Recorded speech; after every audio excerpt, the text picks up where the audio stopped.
Welcome to V is for Victory, a podcast about how small businesses overcome big battles. I'm your host, Jill Miller of Vera Creative, a boutique marketing firm in the Chicagoland area where I'm also a part-time professor of an advertising course. Join me as I talk with entrepreneurs about the challenges they face as well as their strategies for success. Hey everybody, welcome to another episode of V is for Victory. Today my special guest is Kevin Faulkner. He's a speaker, writer, coach, father, and founder of 2 and 2 is 4 Method. Kevin, welcome to the show. Thanks for joining me. Hey, thank you for having me, Jill. I appreciate you having me on as a guest, and look forward to dropping some great information and talking a little bit about my story. Good. So tell me about your story, because you probably weren't always a mentor, but how did you, when did you become a mentor, and how did you realize that you could be coaching and mentoring others? Like, how'd you come to that realization? Yeah, I spent a lot of time learning, a whole lot of time learning. But what's interesting is I didn't know I was learning at the time. I was busy failing, and I spent a whole lot of time failing, 50 years worth. Whenever I was 22, I got my real estate license, and I still lived in the town where I went to college, which was Nacogdoches, Texas, and I had 2 roommates. And everything was going good, right? It's like Matthew McConaughey says, it was green lights, man. We were moving forward. Everything was cool. We were having a good time. We were young, 22-year-old guys living in a nice brick home that we were splitting, and in a cool college town. Went to work for a good real estate company, Century 21. And all of a sudden, just out of the blue one day, I get hit with this depression, and I didn't know what it was. And this is in 1993 or 1992. So not many people did know what it was. So I went to the doctor and found out that I had manic depression. That's what they called it then. So I was so depressed, and they put me on a lot of medication. I can tell you everything that happened on Days of Our Lives back then, because I was in front of the TV not doing anything. I think that show's still on, isn't it? I don't even know. One of them is like long standing. I think my mom and my sister still watch. I don't know if it's Days or Young and the Restless. Was the other one? I don't know. That's so funny. Kelly, my wife, and I still watch General Hospital, because it's a great way to like veg out. And it's so stupid. And like sometimes we'll just laugh at it and make fun of it, but it lets you just completely get away from the real world. So it's kind of funny, but anyway, so my buddies are walking by me making fun of me because they didn't know what was wrong, and I didn't even know what was wrong, but the doctor just immediately sticks me on this medication. And so I spent the next 3 decades zombied out trying to figure out life, and failing job after job after job. And but what I didn't know at the time was I was learning. And when I started when I started backing up off of that medication, that's whenever my things started clearing up. And that's when I realized that, oh wow, I actually know some things here. So all of this wasn't failing necessarily, it was learning. And now people will actually pay me to hear some of that stuff that I went through, so that they don't have to repeat what I went through, or they don't have to go through what I went through, and I can save them time. So do you think that in a sense, like, you healed yourself? I think that there was a lot of bad habits that came from that, because you're trying self-medication, drugs, alcohol, the whole bit, and bad habits. So there was a lot there, and then some maturity came in after, because I was stubborn. There's a lot of listeners out there that are hearing this, and they are bad about beating their head against the wall and repeating mistakes. But I was the world champ. And nobody it was better than me. I was, dog. I had that down. Let's don't just repeat the mistake. Let's do it 3, 4, 8 times. Let's keep doing it. Do you have an example of something that you repeatedly did without learning?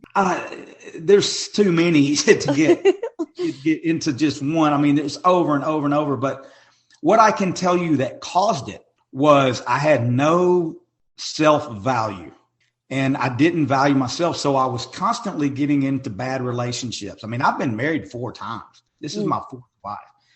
So it was constantly, and that goes along with the 400 jobs that I've had. So, I mean, there's a lot of, we would be here all day if we started just individually picking the screw ups, but it was over, all of it was over my self-worth. And when I started keeping promises to myself, that's whenever I started flipping the switch and getting some confidence. And then from there, it carried over, and these lessons that I've learned became something that actually became tools. Yeah, I'm always, I'm kind of a root cause person. So I think that's really special when somebody can really dig a little deeper and say, what's the root cause of this? And let me address that. It takes a lot of, like you said, maturity. You have to set your ego aside. It's a lot of work. It's almost like working on a business, right? And I've always kind of paralleled like I say this a lot. My yoga teacher says, who you are on your mat is who you are in life.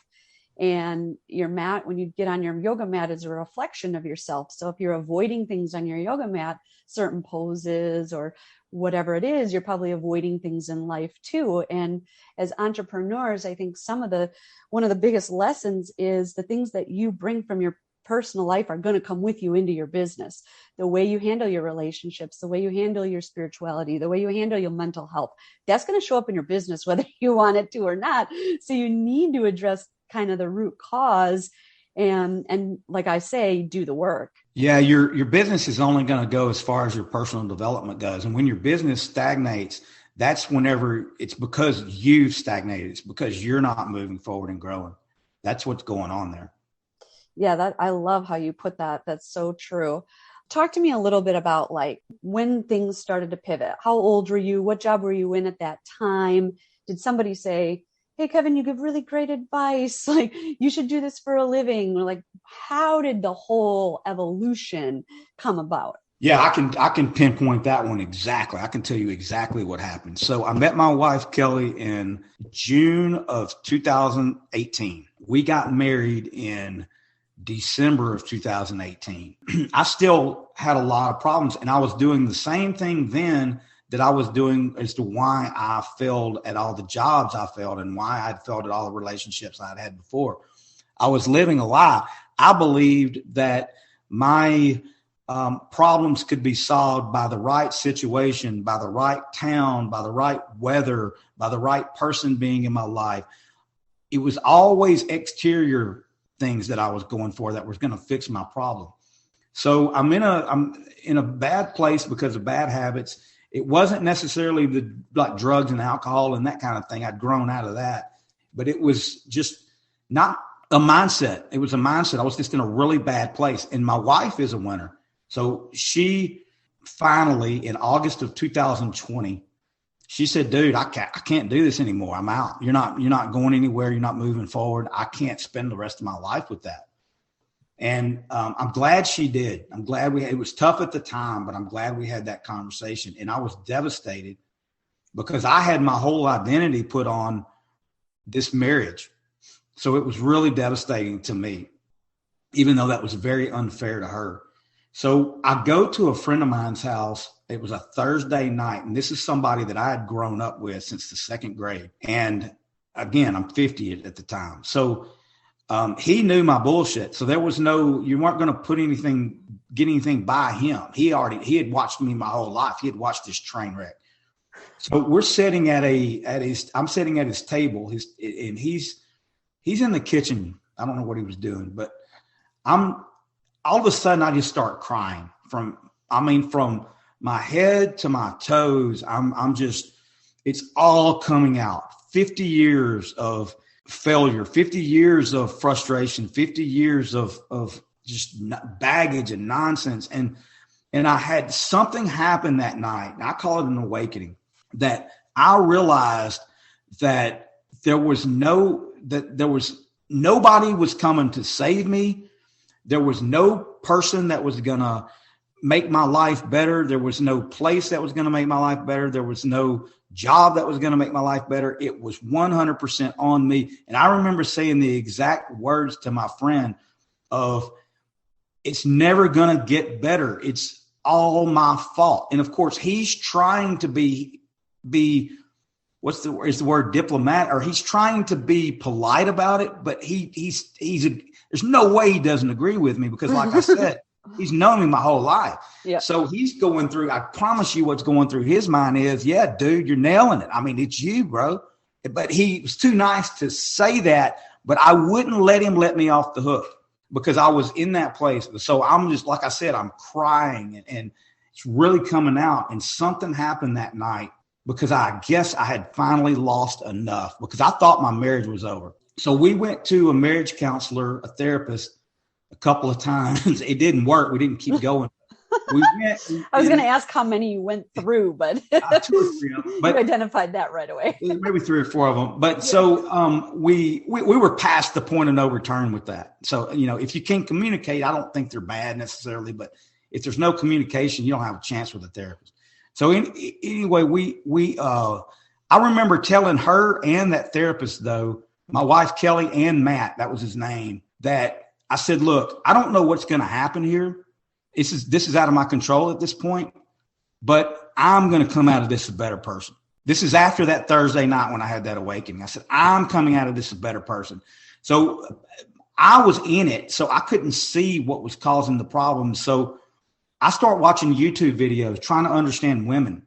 I did get a grasp on it. I'm like watching these videos, and it showed me this stuff, and I'm like, damn, that's exactly what's happening. That's exactly what's going on. And so I'm starting to figure that part out. And then there was this book called The 3% Man. And the guy that wrote the book, he said, you've got to read this book 13 times, 12 to 13 times. He said, you should be able to get on stage and talk about this book. And so I did it. I did, because I didn't have anything.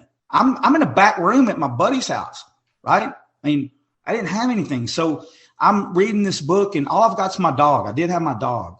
And I had a job selling, getting leads in a Home Depot. I was the guy that walked up to you at Home Depot and said, can we come do an estimate for you on your kitchen and bathroom remodels? So I got really good at that, because I didn't have anything else. And I would come home and role play and get it down and get in front of the mirror and do the work to get better. Because in the book, The 3% Man, they said the women want somebody with a purpose. And so I knew, okay, I've already screwed this up on this relationship. I don't think Kelly's ever going to come back. But if I get a purpose, then maybe I can have a relationship someday. So I'm going to start doing that work. So I reached out to on an ad in Facebook, and it was an ad for credit to teach you credit repair. This is in September of 2020. This is literally 30 days after I'd left my house. My wife and I decided we were going to or she decided we were going to separate. So I reached out, and it was this very organic ad. Do you want to learn credit repair? And I paid the guy like $300. How was your credit at the time? I have to ask. Oh, it wasn't great, because it was 2020, so it was like in the 5s, I would say. Okay, so you were learning, but you were also going to teach. I remember getting my first client and just faking it, because I was so scared. Talking to this realtor, and I was sitting on the edge of the bed, and she said, yeah, I'll send somebody over to you. It was a lady that lived in Corpus Christi, Texas. And I'm like, okay, now this realtor's giving me a chance with this client. Now I got to go learn how to fix this client's credit. And that's entrepreneurship. When I don't have my own.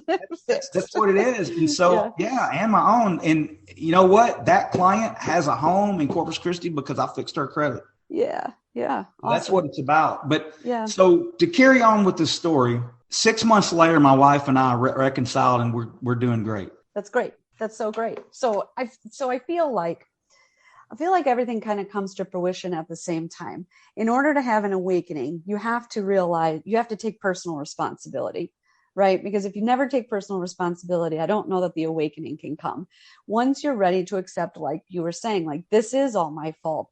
I feel like it's easier when you're stop looking at those external things as that's my problem, they're the issue.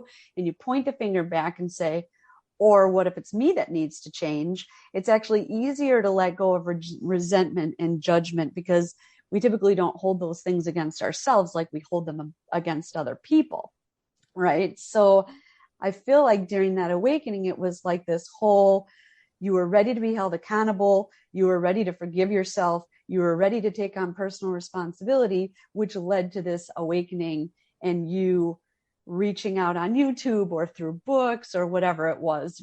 Do you feel that same way in terms of like what it takes to turn your life around? Yeah, you said a word. You said the word. You have to be humble earlier, and that I would say that being humble is the main ingredient to begin the path to success.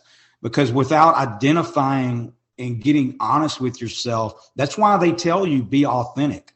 Because if you're not authentic and you're not real and you don't identify where the problem is, there's no way to measure it. It's just like in your business. If you're not honest with it's business 101, know your numbers. The reason you need to know your numbers is because there's no way to measure if you're lying about your numbers, so you can't grow. And that's the same way it is in our personal lives as well. I agree. I think to an extent where we are at today, that the world is not set up to allow people to be authentic, or it doesn't necessarily applaud people when they're authentic. And I'm just thinking kind of in terms of like social media, right? People put their best life out there for everyone else to see. And what does that cause? That causes resentment and judgment from other people who are insecure and who aren't humble and who have come from like a want mentality, and they're always wanting more and they're not happy with what they have. And so I think authentic is weird because like I've been, hearing that word for 20 some years now in the yoga community. And when it started to kind of go mainstream in marketing, so I have two very strange positions where I'm like, I'm in yoga and I'm on this kind of more spiritual side, but then I'm in marketing, and marketing is and advertising is like, it's psychologically to get you to want something. Right. And so it kind of is, it's a form of manipulation, which is like the total opposite of yoga.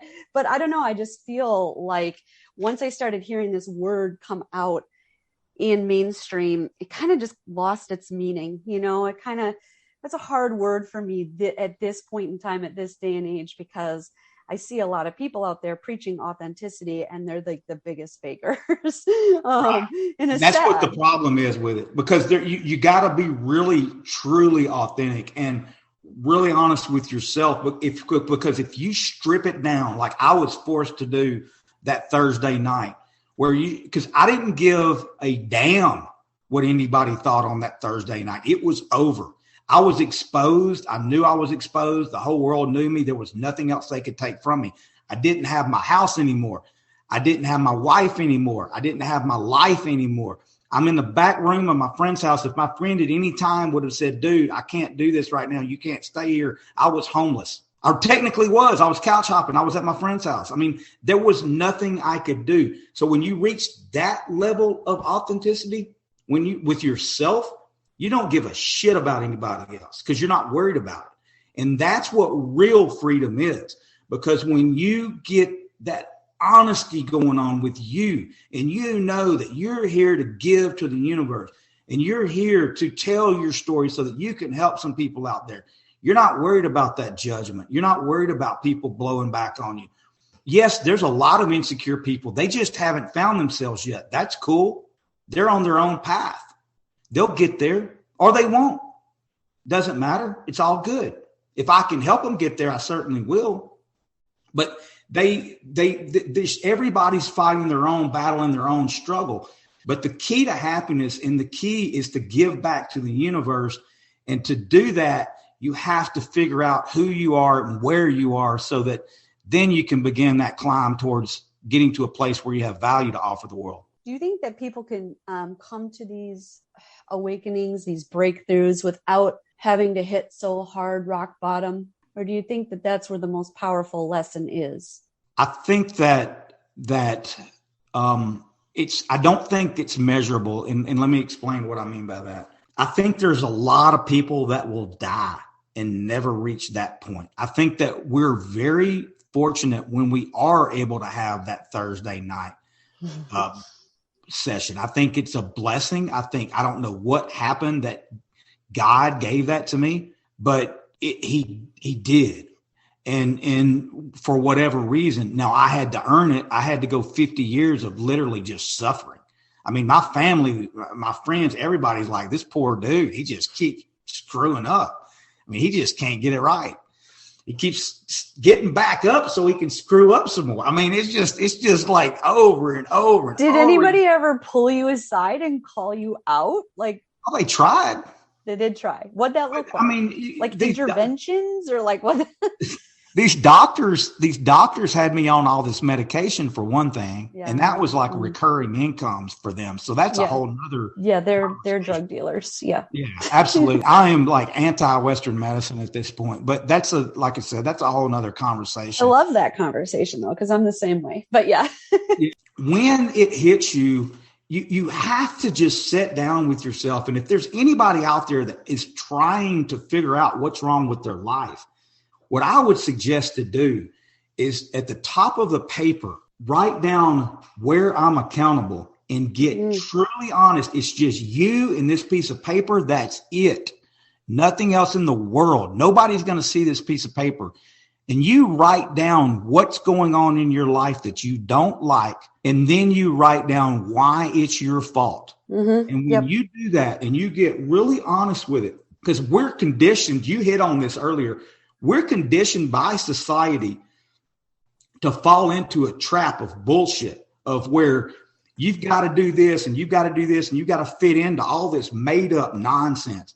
And that's what it is. It's made up nonsense. If you don't live in a house with a white picket fence and 2.4 kids and you don't have 2 cars and you don't work 9 to 5 and you don't stay at the same job and you don't get a college degree and you don't do all this, then you're a loser.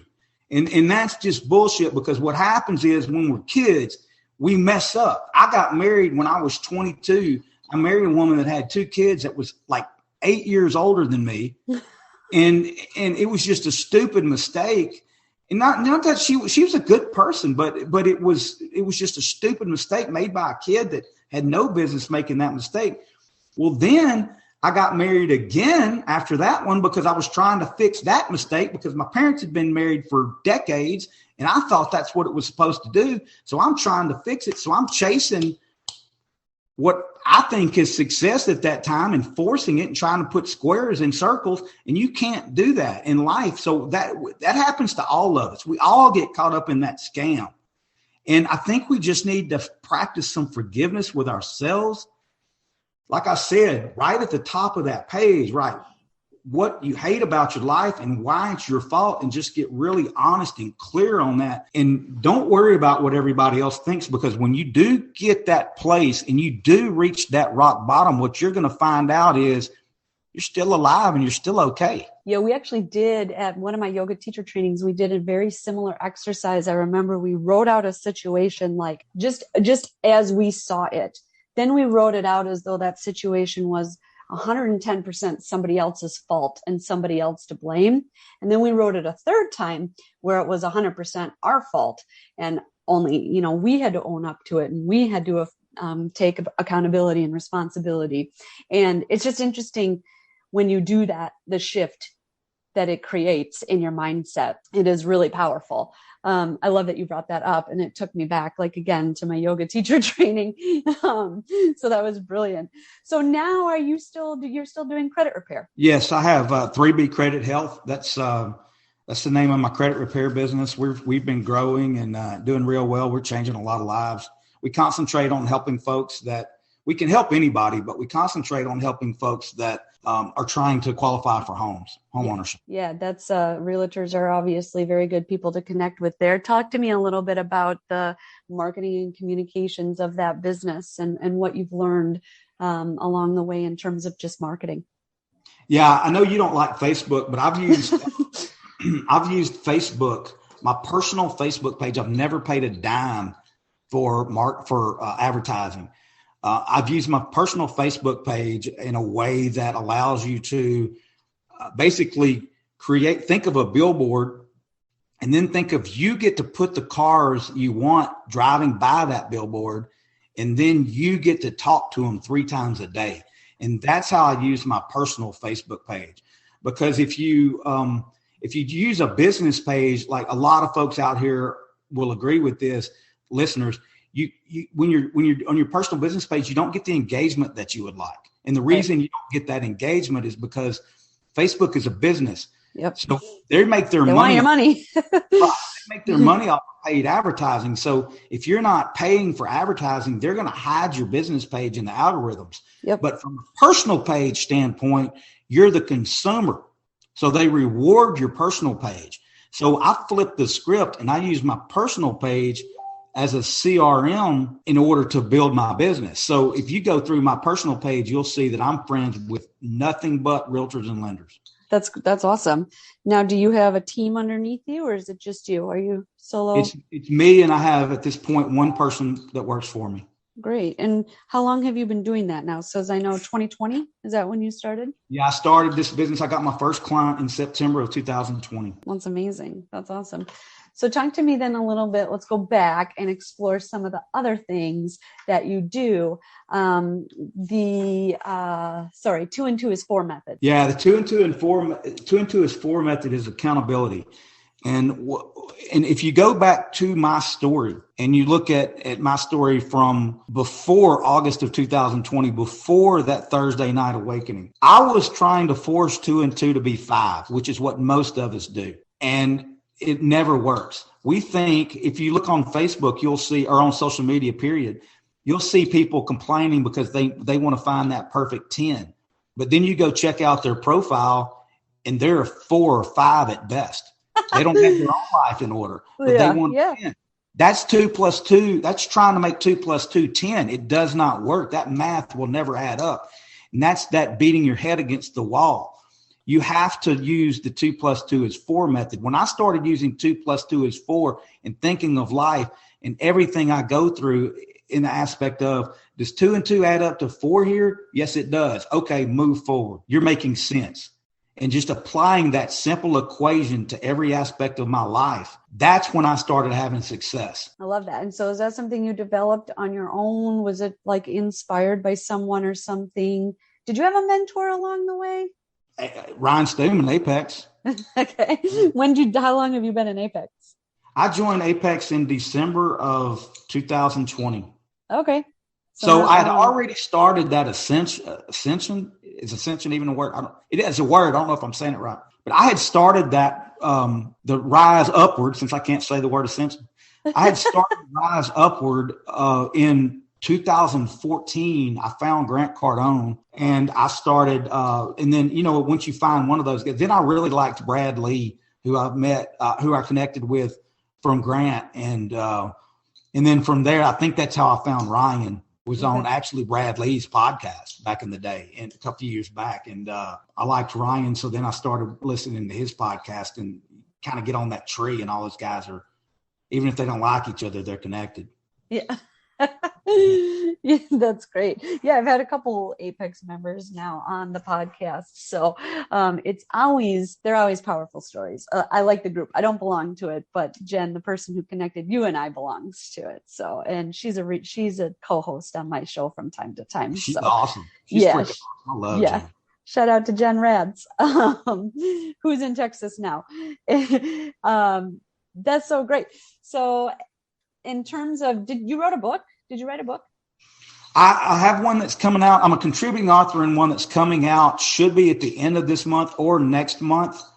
And they're still working on the cover and the title. It's entrepreneur book. And then I've got an event that'll be next week as well. And I don't have any of that stuff in front of me right now. So we'll put it in the show notes. But but we're moving towards that. And I have the Keep Growing with Kevin Faulkner podcast. And so we're doing some things to grow the brand. What was what were some of the things you learned about starting a podcast? I'm always interested because I know I've learned a lot, but what were some of the things that you've learned? Yeah, I'm still learning. My thing is with it is just keep it real, because I can't not keep it real. I just don't want any part of it at this point. And it comes back to that authenticity thing. If you're really being authentic, there's a double-edged sword there, because once you really face accountability and you start seeing it everywhere, and then you see it, assign it to yourself all the time. So since I've become successful, whatever that means, more successful for me, right? So we don't compare ourselves to other people, because that's a losing proposition all the way around. Never do that. But since I've become successful for me in my mind of what I want success to be, I've needed that accountability so bad. And that's something I wrestle with now, of how to let yourself up a little bit and be forgiving for when you do not follow through with something, or you do let yourself down on something. Can identify with the keep it real part, because I know when I first started my podcast, had a different name. It had a totally different, it was like the same idea. Like I wanted to interview business owners, and I wanted them to share their story and what they knew, but I would ask a set of questions, and it would be the same set of questions to each person. And it just robbed the show of its ability to be organic and authentic. And I would then have to I wouldn't want to dive into a topic, because I would want to keep the podcast to a minimum amount of time, but also at the same time, then I felt like I just had to go on to the next question, because that was the script, and I'm totally type A like that. So if I have a script, I have to follow it. So that was definitely something that I also realized as my show evolved, and I definitely like the direction I'm going now. And I'm much more particular, I guess, about my guests. I like people who can come on and have a conversation like you and I are having, versus just pitching their way or their method or, their book or whatever it is. So I just think from a learning point of view, like you talked about earlier, you learn so much more listening to the authenticity, listening to somebody's story. Like, hey, this person went through so much and look where they are, and this could happen to me too. Versus, I had it all figured out from the beginning, and kind of playing this role of expert, right? I don't think we're ever an expert to any degree, in any means. We're always learning, we're always evolving. And the minute that you decide you're the expert and you let your ego take over, that's when things are going to start presenting problems in your business. Yeah. And when you, to add to that, when you keep it real and you're just about adding value and helping people solve their problems, that's whenever the tide turns. And that's why I've been able to build some momentum with my business, is I truly find out and talk to people and find out what they're trying to accomplish, what's going on. And then I help them solve that problem. And whenever you do that in life, a few things will happen. Number one, you're going to be confident, because you know that your intentions are pure. You're not trying to pull anything over on anybody. Like I was taught in sales, transactional selling, because I was in the car business for a long time. And I never really did. I was talented and could do okay, but I never could really be sustainable. And the reason is because that's just a bullshit industry where they lie all the time to people, and they are not, they don't do it off of relationship selling. It's like, let me pull something over on somebody. And you're never going to build a consistent business that way, because you're not going to build the relationships and build the referrals.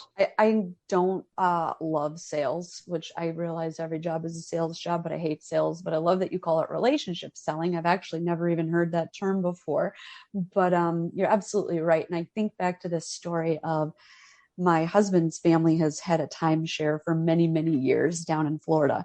And from time to time, we sit in on those meetings where they try to upsell you and get you to convert from, they're old school. They don't have the points. They have the 1 week that they go, and they can only go that week to only that resort, right?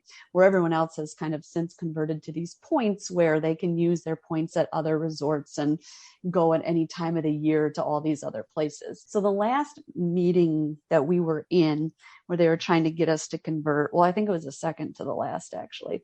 The salesman was sitting there saying, talking about his legacy and how he loves to vacation with his family, and we could get this, bigger space with the family. And my husband's family consists of basically him, his brother, and his mother. That's it. there's really no cousins or aunts or uncles or nieces or nephews, until my husband and I got married and started having kids. But prior to that, and I don't know how many times my mother-in-law and my brother-in-law and my husband sat there and said to the guy, we don't have a big family. This is it. You're looking at us. This is he was not listening. He wasn't listening to identify the problem that could have sealed the deal.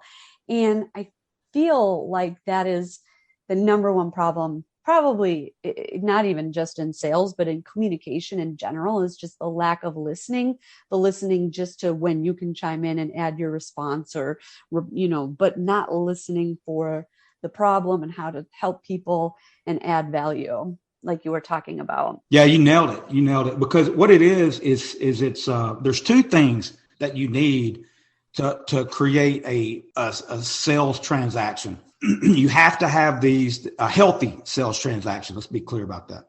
So the two things that you need are empathy and confidence. Let me elaborate on that a little bit. You have to know that your clients, when they come to you, they're insecure and they're afraid that their problem's not going to be solved. Because as we've talked about in this podcast, we have all made mistakes our entire life. That's what life is about, is making mistakes. So we're insecure that we're going to make the right decision when we go to somebody to solve a problem.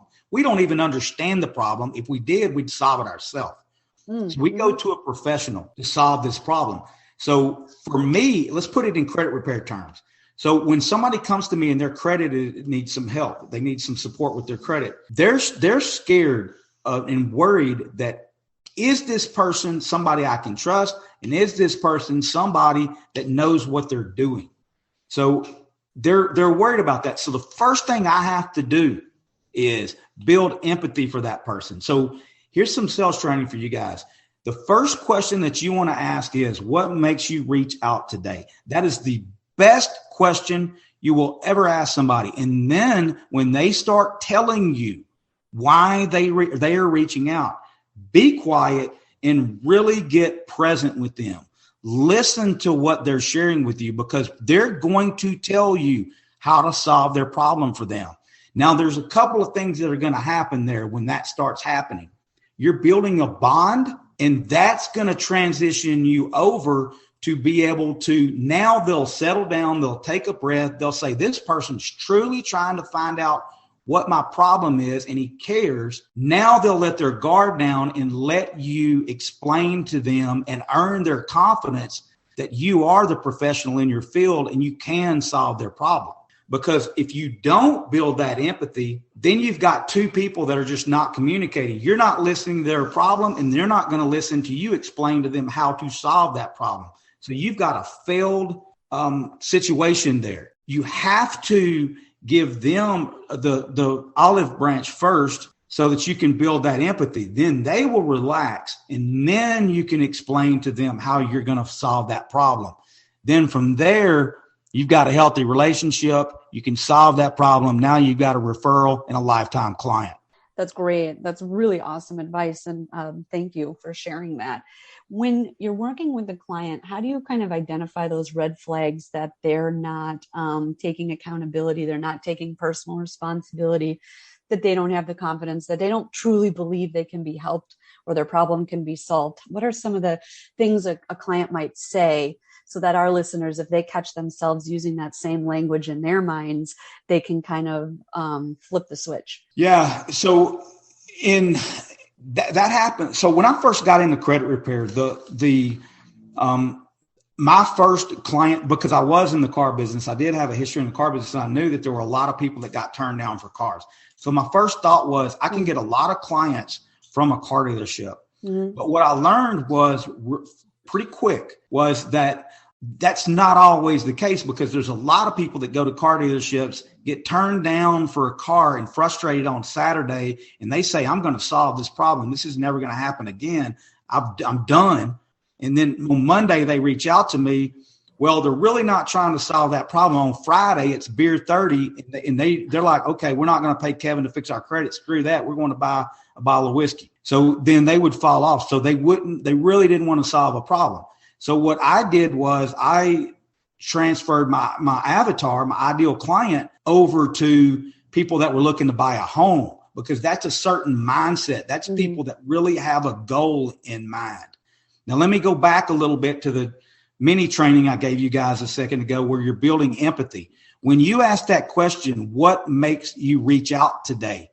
What's going to happen is you're either going to have the skeptic that's not going to be very talkative when you ask that question, or the skeptic is not ready to solve their problem yet. They're still skeptical and they're still scared. And by the way, this same training works in any relationship. If you're just trying to make a friend or you're trying to get close to somebody, it works. Or if you're trying to work with a client. So the skeptic is somebody that's not ready to solve their problem yet. Now, when we go to somebody, those people that just start spilling their guts and they're telling you, my kid I'm scared or whatever about their life. And they're telling you all about their grandparents, about their parents, about everything going on. You even know what their dog's name is. And all you ask them is, what makes you reach out today? That's a client that's ready to solve their problem. They've been carrying this around and they're ready to get it off their shoulders. The oversharer. And that's okay. That's what you want, because they're going to tell you exactly how to solve that problem for them, because they're going to tell you what matters to them. And they're going to tell you what that problem looks like solved, which is another part of this training. I just didn't go into that. I didn't think Yeah. Well, we want to wrap it up, but here's how I want to wrap it up. What was your low from this week? And then we'll get to your high. What was your low for this week? Yeah. Do you have any lows? Well, man, you caught me off guard. That's a good question. I have been struggling with trying to figure out how, because I've recently hired somebody. So I'm getting SOPs dialed in on that, standard operating procedures. And so I'm getting those dialed in with the person that my team member, and it's left me a little bit of a lull to figure out what I need to do with my time most efficiently in order to work on my business, not in my business. So that's what I've been struggling with this week. Oh, I love that you bring that up, because so many entrepreneurs work, like you said, in the business versus on the business. And that's another reason why they don't experience the growth that they want. And I love that you brought somebody on, and I love that you're shifting your perspective of like, now where is my time most valuable spent? That's a huge learning curve right there in and of itself. That's a great point to bring up in terms of entrepreneurs. But so thank you for sharing that. That's really insightful. What about the highs? What was your high from this week? Well, I would say the highs are I've been able to connect with a lot of realtors and lenders that send me business, and I've been able to have some really cool conversations because of what we touched on with how you reach out in Facebook and connect with people. I've been able to get with my kind of people that I want to work with, and we've had some amazing conversations, and that's been a lot of fun. It's such a good feeling, isn't it? When you find your tribe. Exactly. Yeah. Yeah.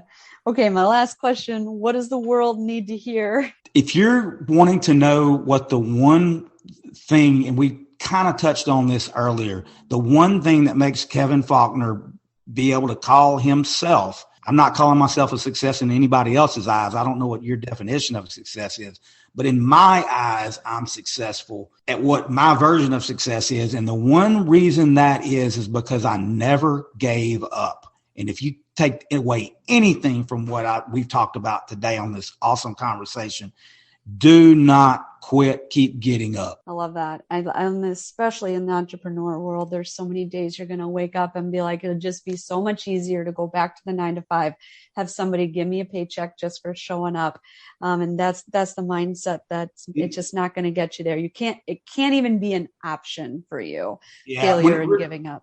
Real quick, whenever you reach those points in business where you're in a rut and you're contracting, the reason that is because you're scared, because you're about to go somewhere you've never gone before. And if you can be self-aware of that, and you can understand and tell yourself, I'm contracting right now because I'm scared, because I'm going somewhere I've never been before. Now you're self-aware of it. You can plow through it because your real growth is that means you're right on the cusp of really doing something special. So just keep driving forward. Powerful message. Absolutely. I could not agree with you anymore. Kevin Faulkner, thank you so much for your time today. What a pleasurable conversation that we've had. Raw, authentic, not a single question scripted. I love it. Yes, ma'am. That's how I like to do it. Appreciate you having me. Yeah, of course. How can people connect with you? Yeah, you can find me at 3bcredithealth.com, as in three bureaus, there's three credit bureaus, so 3bcredithealth.com. And if you'd like to talk to me about coaching, you can find me at kevinfaulknercoaching.com. And you can find my podcast and my Facebook group, Keep Growing with Kevin Faulkner. And I'll link all that in the episode notes for the listeners. Have a wonderful, wonderful weekend, Kevin. Thank you. You as well.